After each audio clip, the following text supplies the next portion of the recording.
సంవత్సరాలు సచివాలయానికి రాకుండా ఉన్నటువంటి ముఖ్యమంత్రి పరిపాలన మీది తెలంగాణ మోడలా?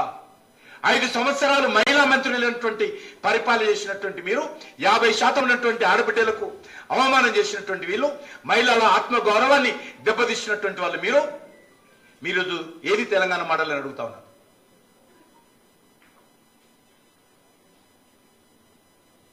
పూర్తిగా వేలాది కోట్ల రూపాయలు ప్రజాధనాన్ని దోపిడీ చేయడం తెలంగాణ మోడలా? మొత్తం మంత్రిత్వ శాఖలన్నింటిని కూడా మీ కుటుంబం చేతిలో కల్వకుంట కుటుంబము చేతులు బందీగా ఉన్నాయే. మెజార్టీ మంత్రిత్వ శాఖలు మీరే పెట్టుకున్నారు. మిగిలిన మంత్రులు ఉన్నప్పటి కూడా జీరోలుగా ఉన్నారు.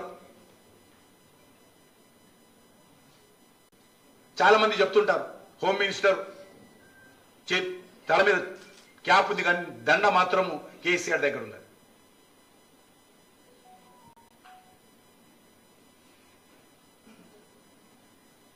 కాబట్టి తెలంగాణ సమాజానికి మనవి చేస్తా ఉన్నాను, భారతీయ జనతా పార్టీ చిత్తశుద్ధితో కమిట్మెంట్తో తెలంగాణ సమాజానికి అండగా ఉండాలని ముందుకు వస్తా ఉన్నాం. అనేక పోరాటాలు చేశాము.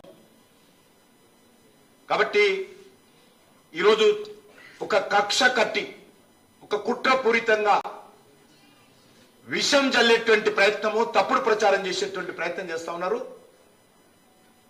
ఈరోజు నరేంద్ర మోడీ గారి నాయకత్వంలో వచ్చేటువంటి శాసనసభ ఎన్నికల్లో తెలంగాణ రాష్ట్రంలో తెలంగాణ ప్రజల ఆకాంక్షలకు అనుగుణంగా ఒక ప్రజాస్వామ్య ప్రభుత్వాన్ని ఏర్పాటు చేయడమే మా లక్ష్యము.